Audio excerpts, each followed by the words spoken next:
Mari kita lanjutkan cerita sebelumnya. Judul cerita, Pernikahan Dadakan dengan CEO. Bab 562. Yang menjadi perhatian perempuan itu ternyata uang. Dia seorang tuan muda Aditama, penguasa di Aditama Group dengan keluarga yang memiliki kekayaan melimpah, ternyata diragukan oleh istrinya sendiri bahwa dia tidak memiliki uang. Stefan melepaskan pelukannya dan bangkit berdiri. Olivia hanya menatapnya dan mengira lelaki itu marah lagi.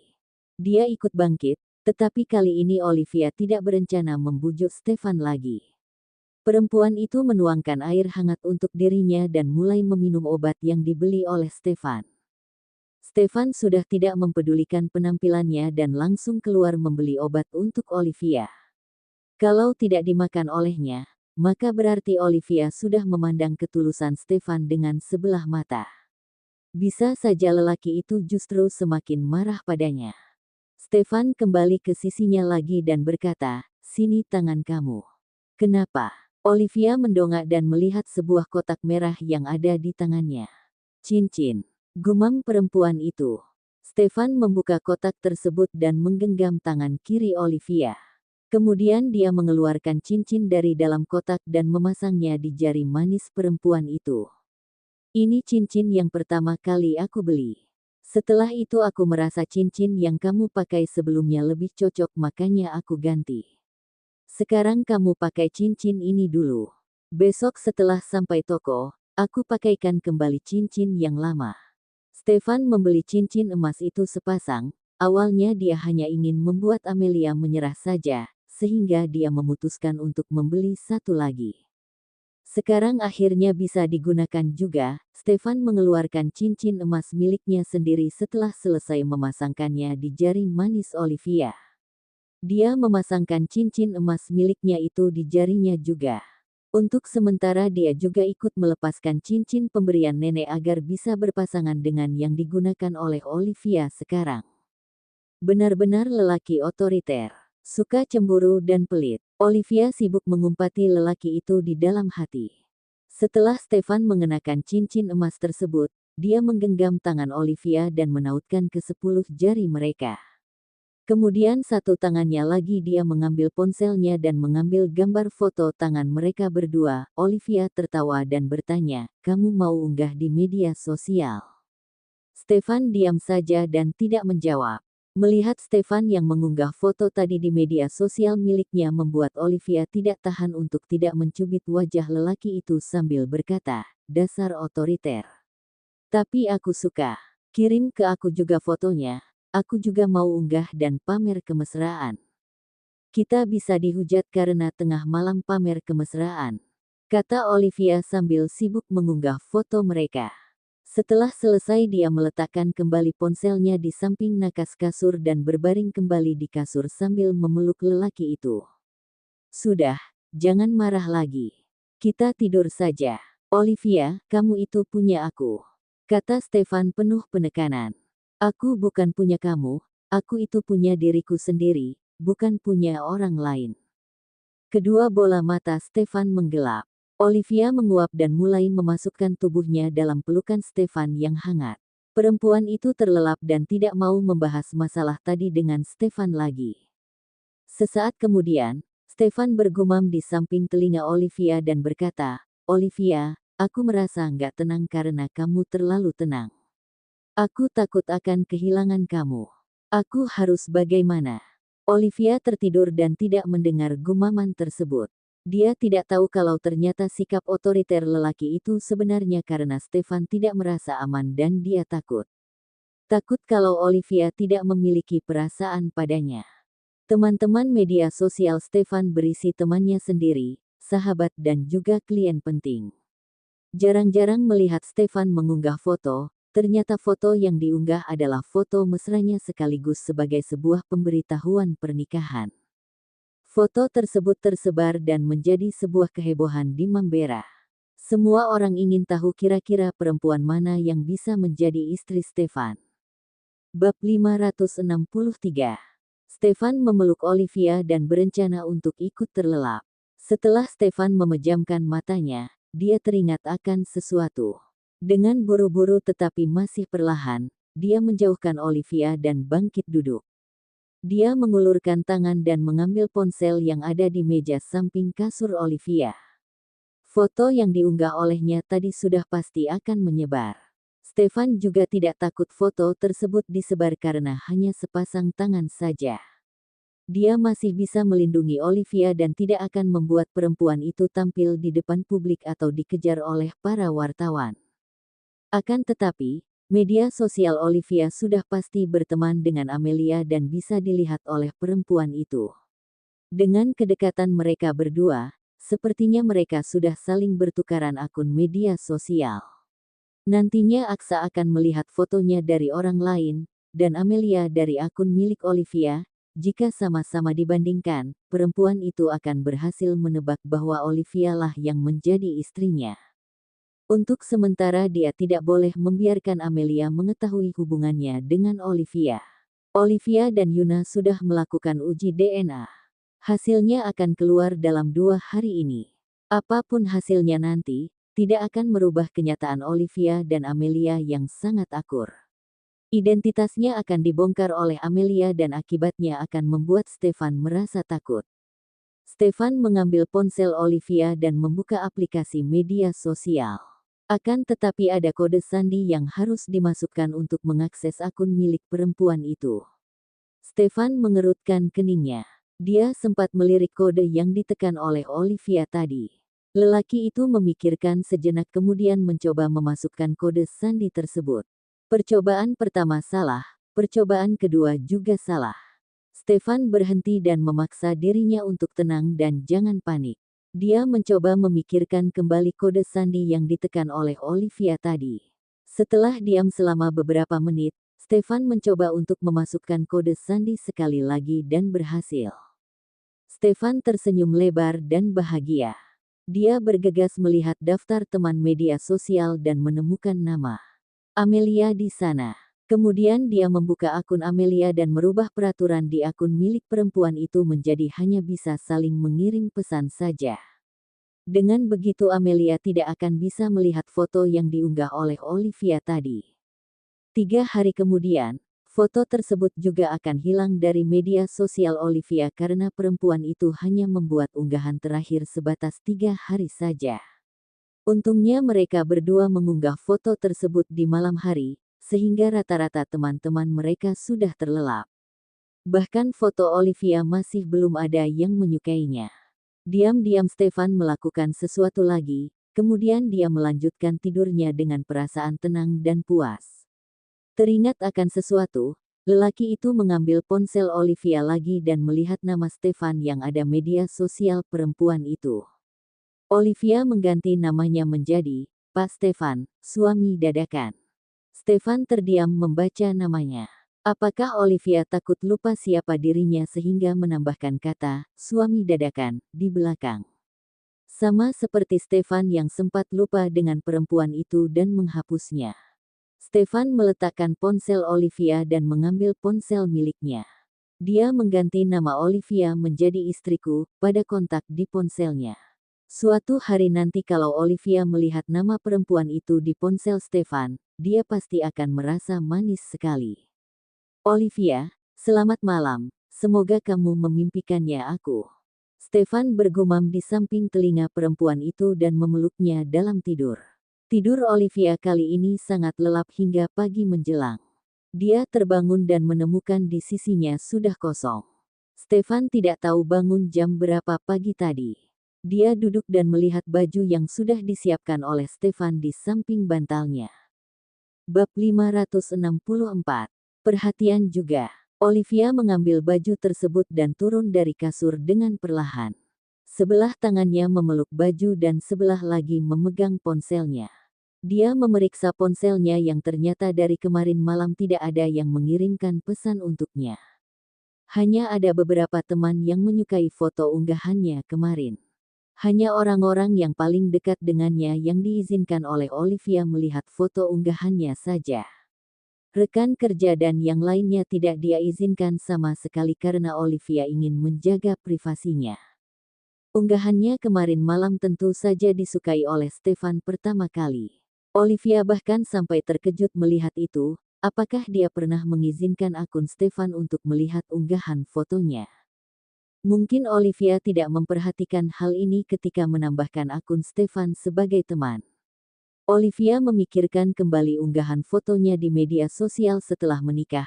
Hanya foto hasil karyanya dan juga tanamannya di balkon saja, tidak pernah ada unggahan yang lainnya. Olivia menghela napas tenang dan bersyukur karena belum pernah mengumpati lelaki itu di akun media sosialnya. Stefan masuk ke kamar dan bertanya, "Sudah bangun?" Lelaki itu mengenakan setelan olahraga, sudah pasti dia bangun pagi untuk lari pagi dulu. Meskipun cuaca dingin, kamu juga tetap lari pagi. Sudah terbiasa. Stefan menutup pintu kamar dan jalan mendekat. Dia duduk di tepi kasur dan bertanya dengan penuh perhatian, perutnya masih sakit. Enggak. Olivia memeluk baju dan memegang ponselnya sambil turun dari kasur dan berkata, "Kalau kamu nggak buru-buru tukar baju, aku pakai kamar mandi dulu. Kamu duluan saja, aku masak sarapan buat kamu." Olivia menghentikan langkah kakinya dan bertanya, "Kamu sanggup?" Sorot mata Stefan menggelap dan perubahan itu disadari oleh Olivia. Dengan cepat perempuan itu berkata, "Jangan sembarangan berpikir. Maksudku sarapan yang kamu buat bisa dimakan atau enggak?" Stefan bangkit dan melangkah ke hadapan perempuan itu. Dia mengulurkan tangan dan merapikan rambut perempuan itu sambil berkata, "Sanggup atau enggak, harus kamu coba sendiri dulu baru tahu." Olivia diam karena tidak berani menjawab. Kalau dijawab, nanti keduanya bisa ribut kembali. Tapi semenjak aku kerja di Aditama Group, aku jarang sekali makan masakan sendiri karena terlalu sibuk kerja. Sebelum mengelola Aditama Group secara penuh, neneknya meminta mereka semua bersaudara harus melepas predikat tuan muda di diri mereka selama berada di rumah. Dalam kehidupan mereka sehari-hari, mereka sendiri harus bisa melakukan apa yang seharusnya dilakukan. Oleh diri mereka sendiri terkadang neneknya akan dengan iseng ingin mencicipi masakan mereka semua, bahkan bisa memilih secara acak siapa yang bertugas memasak untuk neneknya. Kata neneknya, meski di rumah mereka tidak kekurangan uang, mereka masing-masing harus bisa menguasai kemampuan umum dalam kehidupan sehari-hari. Suatu hari nanti mereka jauh dari rumah dan keluarga, salah satu mereka akan tetap bisa bertahan hidup dengan kemampuan mereka sendiri. Karena didikan dari neneknya itu, mereka 9 bersaudara rata-rata bisa masak semuanya. Stefan hanya sudah lama tidak memasak sehingga terasa kaku dan tidak terbiasa. Kedua bola mata Olivia berbinar dan berkata, "Aku ingin sekali mencoba masakan kamu." Antusiasme perempuan itu membuat Stefan semangat dan senang. Setidaknya rasa berharap perempuan itu membuatnya sedikit terpacu. "Kamu ganti baju, aku juga ganti dan setelah itu buat sarapan untukmu." Olivia mengangguk kemudian masuk dalam kamar mandi. Begitu pintu kamar mandi tertutup, dia mengunggah sebuah kalimat di media sosialnya. "Cuaca hari ini terus menurun, tapi perasaan aku justru menghangat." Bab 565. Olivia dibuat meleleh oleh sikap Stefan. Sedangkan Amelia yang masih belum bangun 100% tiba-tiba seperti disiram oleh air dingin dan membuat hatinya membeku. Dia tidak melihat unggahan foto Olivia, tetapi kakak iparnya yang memberitahunya. Pagi-pagi sekali kakak iparnya sudah menggedor kamar Amelia dan menyodorkan sebuah foto ke hadapannya. Amelia yang baru terbangun masih belum mengerti dengan apa yang dilakukan oleh kakak iparnya itu. Dia bertanya, "Kak, siapa yang pamer kemesraan? Sengaja tunjukin ke aku biar aku stres karena masih sendirian." Tiara diam dan menatapnya tanpa berkata apapun. Sebenarnya Tiara mendukung adik iparnya ini mengejar cintanya. Stefan merupakan sosok lelaki sempurna yang sangat cocok dengan Amelia. Sayangnya, Stefan tidak menyukai adik iparnya itu. Amelia juga sudah mencoba menyerah dan hasilnya sia-sia setelah menghabiskan waktu beberapa tahun. Setelah itu adik iparnya memutuskan untuk menunjukkan dan mengejar lelaki itu secara terang-terangan. Siapa sangka ternyata Stefan mendadak mengatakan dirinya sudah menikah. Tiara curiga sepertinya Stefan sengaja melakukan itu agar adik iparnya ini menyerah. Akan tetapi pagi ini, suaminya sudah menerima foto dari teman-temannya yang diambil dari akun media sosial Stefan. Foto yang diunggah oleh lelaki itu memang tidak ada keterangan apapun. Siapapun bisa melihat dengan jelas bahwa Stefan tengah mempublikasikan statusnya yang sudah menikah. Aksa mengirimkan foto ini ke ponselnya dan memintanya untuk menunjukkan pada Amelia agar perempuan itu bisa menyerah. Tiara sempat mengomeli sang suami yang memintanya pagi-pagi sekali melakukan hal seperti ini. Apa yang dia lakukan akan mempengaruhi perasaan Amelia sepanjang hari. Akan tetapi Aksa hanya berkata bahwa adiknya itu memang harus tahu cepat atau lambat. Foto itu diunggah oleh Stefan langsung dan akan menyebar ke seluruh kota Mambera. Tidak akan bisa ditutupi lagi, sebagai keluarga Amelia, mereka seharusnya memberi tahu perempuan itu terlebih dahulu sebelum orang lain yang memberi tahu. Nanti Amelia akan berpikiran mereka sengaja menutupi hal ini dari dirinya. Kak, kenapa menatapku seperti itu? Bukan aku yang unggah. Amelia duduk dan mengambil ponsel milik kakak iparnya. Dia melihat foto itu lagi sambil berkata, biar aku lihat siapa yang pagi-pagi buta pamer kemesraan. Stefan.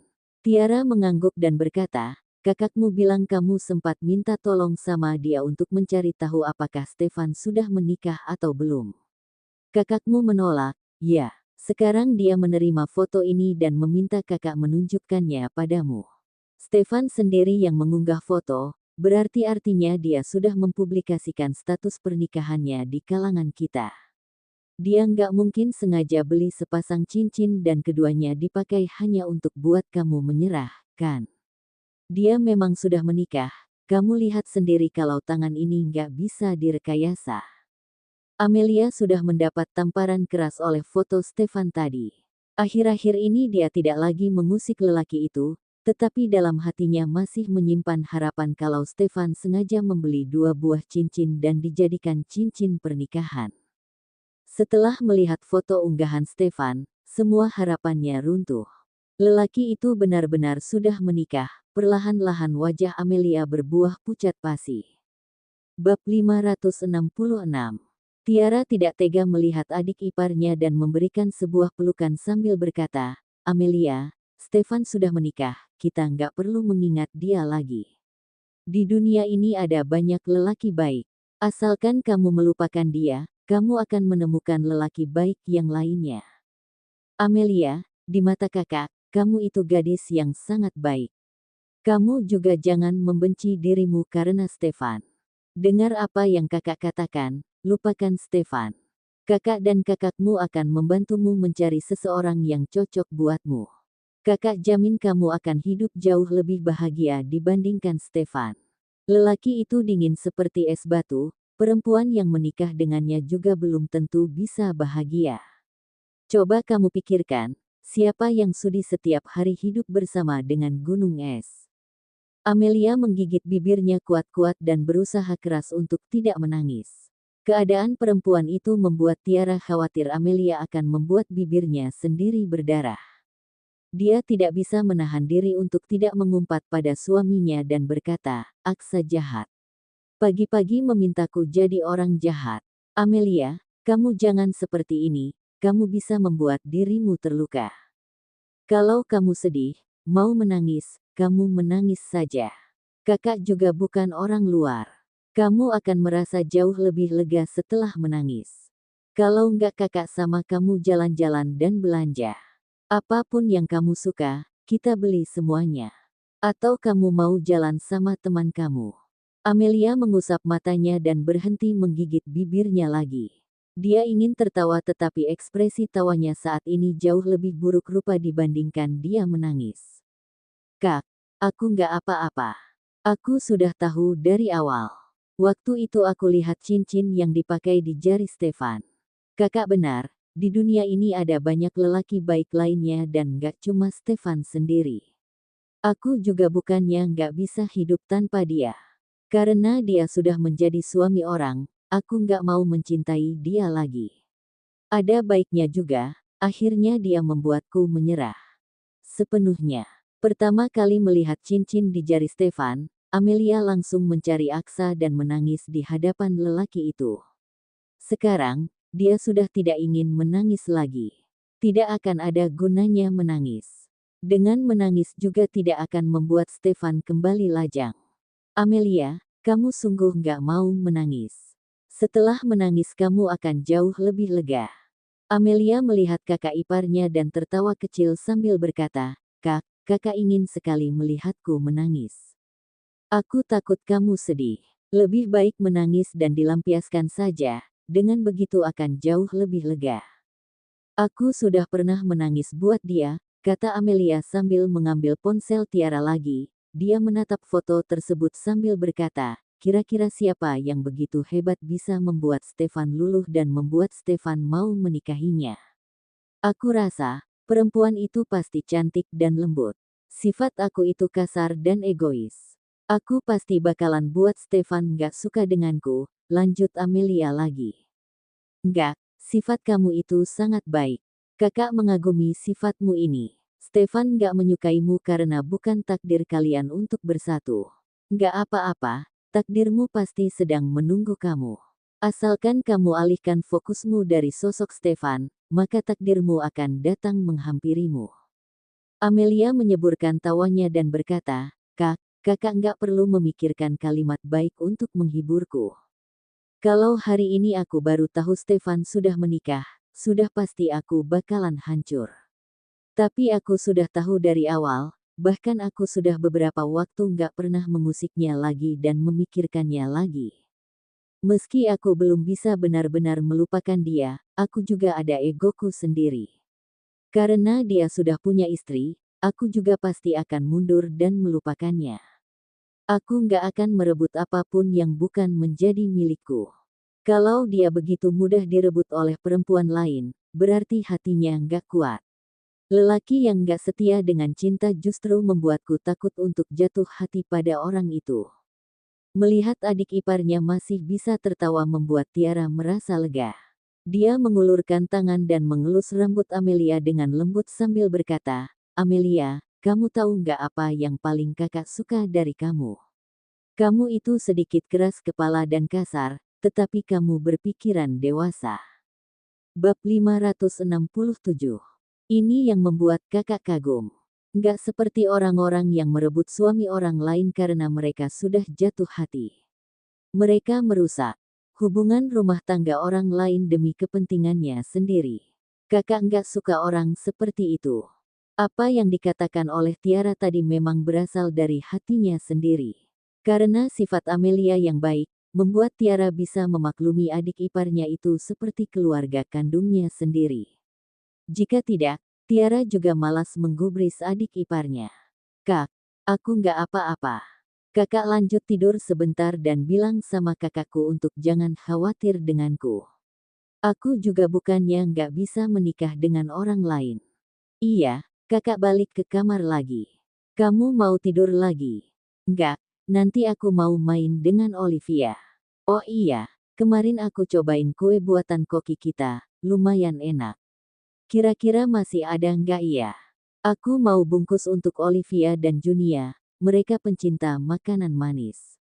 Mereka berdua sama seperti kakak iparnya yang pecinta makanan manis. Awalnya tidak ada koki khusus untuk membuat makanan ringan dan hanya ada koki utama. Namun semenjak Tiara bergabung dalam keluarganya, Aksa sengaja mempekerjakan seorang koki yang memang handal membuat kue khusus untuk kakak iparnya ini. Tiara tertawa dan berkata, kakak juga ada coba dan enak dan hari ini minta koki untuk membuatnya lagi. Kamu turun dan lihat sudah matang atau belum. Ambil lebih dan bawa buat kasih ke Olivia, kalau dia suka, kamu bisa kasih dia terus setiap hari.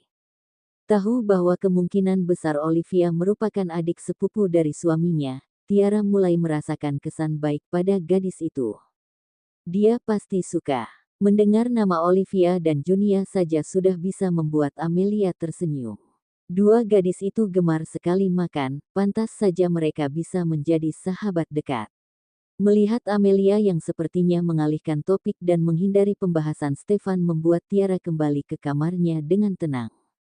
Aksa menunggu istrinya kembali ke kamar dan langsung bertanya, bagaimana keadaan Amelia? Mungkin karena dia yang tahu lebih dulu, jadi dia jauh lebih kuat dari yang kita bayangkan.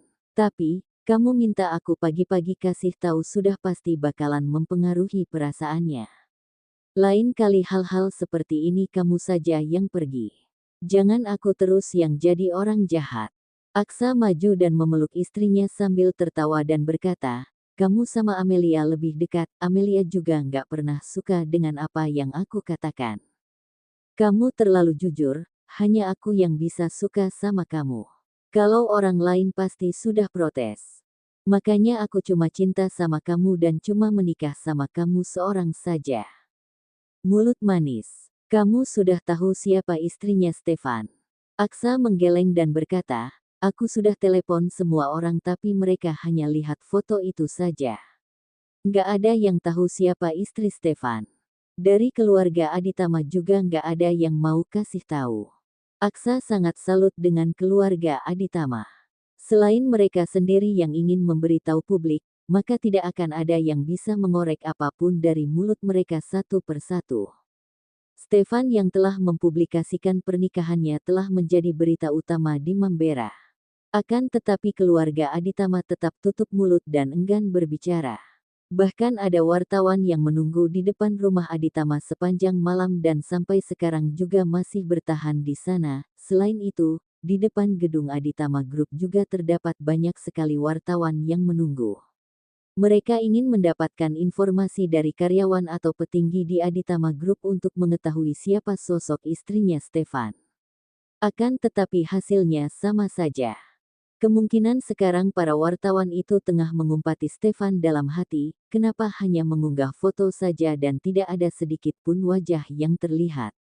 Mau tidak mau foto itu membuat rasa penasaran mereka memuncak tetapi tidak mendapatkan jawaban untuk penawar rasa penasaran tersebut. Bukankah wartawan itu tahu segalanya? Kenapa berita penting ini nggak ada satupun yang dapat informasinya? Tiara mengakui kalau dia juga sangat ingin mengetahui siapa perempuan yang menjadi istri Stefan. Aksa diam sesaat dan berkata, kemungkinan sekarang mereka sedang marah dan kesal. Selain Stefan sendiri yang ingin memberitahu wajah istrinya, maka jangan harap akan ada yang bisa mengetahuinya.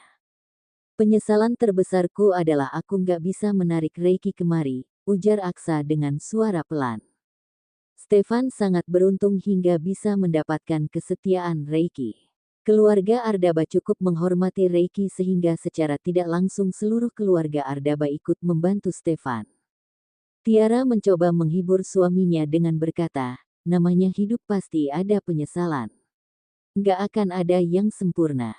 Semua orang yang ada di sisi kamu sekarang juga lumayan hebat, gak kalah hebat dengan Reiki. Hanya saja, Reiki kebetulan terlahir dari keluarga Ardaba saja. Bab 568. Aksa menghela napas berat. Benar juga, namanya hidup pasti akan ada penyesalan. Olivia datang ke rumah kakaknya untuk menjemput Bi Lesti dan Russell. Setelah itu dia dan Stefan berangkat menuju toko. Olivia tidak mengendarai mobil lelaki itu dan membuat Stefan berkeras kepala ingin mengantarkan istrinya. Mau tidak mau, Olivia hanya bisa menerimanya saja. Russell sudah jauh membaik di bawah perawatan mamanya. Dia bersedia ikut dengan Bi Lesti lagi sehingga Odelina bisa kembali ke kantor. Bagaimanapun Odelina masih belum selesai masa percobaan, dia tidak boleh minta izin secara terus-menerus. Setibanya di toko, Stefan langsung mengingatkan Olivia perihal cincin. Aku langsung pakai. Aku jamin selama jariku masih ada, dia juga ada, sahut Olivia. Setelah itu dia melangkah ke arah meja kasir dan membuka laci. Cincin itu berada di pojokan laci kasir. Wajah Stefan berubah gelap. Olivia benar-benar sembarangan sekali. Perempuan itu mengambil cincin dan memasangnya di jari manisnya sendiri. Cincin emas yang dipakai kemarin malam sudah dilepaskan oleh Olivia sebelum berangkat tadi. Sudah lihat kan? Tanya Olivia sambil memamerkan jarinya. Stefan mengangguk puas. Kamu buruan berangkat, sudah mau telat. Stefan terdiam karena merasa diusir oleh istrinya sendiri. Kenapa perempuan ini tidak pernah ingin berdekatan dengannya? Russell, seru Junia yang baru saja keluar dari dalam toko. Melihat bocah itu membuat senyuman Junia merekah. Dia mengambil Russell dari gendongan Bilesti dan setelah itu menganggukkan kepalanya ke arah Stefan. Awalnya Stefan berencana untuk meminta sebuah kecupan dari istrinya sebelum berangkat kerja. Setelah kemunculan Junia, sepertinya bayangan Stefan tadi hanya tinggal harapan saja. Stefan membalas anggukan tersebut sambil memandangi perempuan yang sudah tidak memandangi dirinya lagi. Lelaki itu berbalik dan pergi dari sana. Baru melangkah beberapa langkah, dia berhenti lagi dan menoleh menatap Olivia. Junia melihat cincin yang ada di jari Olivia yang langsung disambut oleh Olivia dengan memamerkannya pada teman baiknya. Perempuan itu tidak fokus pada Stefan sama sekali. Lelaki itu berbalik dan melangkah dengan perasaan kesal. Di mata Olivia, dia tidak ada apa-apanya dibandingkan Junia. 2 menit kemudian Stefan sudah menghilang bersama dengan mobil lelaki itu. Ketika mobilnya melaju sekitar 100 meter, dari depan muncul mobil milik Amelia. Karena kecepatan mobil mereka berdua lumayan cepat, keduanya saling bersisian dan tidak ada yang menyadari mobil mereka masing-masing. Sedetik kemudian, Amelia baru tersadar dan bergegas menoleh ke belakang untuk melihat mobil yang baru saja lewat. Akan tetapi mobil itu sudah menjauh. Untungnya plat mobil dan juga lambang mobil tersebut masih terlihat jelas. Apakah dia salah lihat? Pengemudi mobil yang barusan lewat tadi seperti Stefan. Cerita bersambung.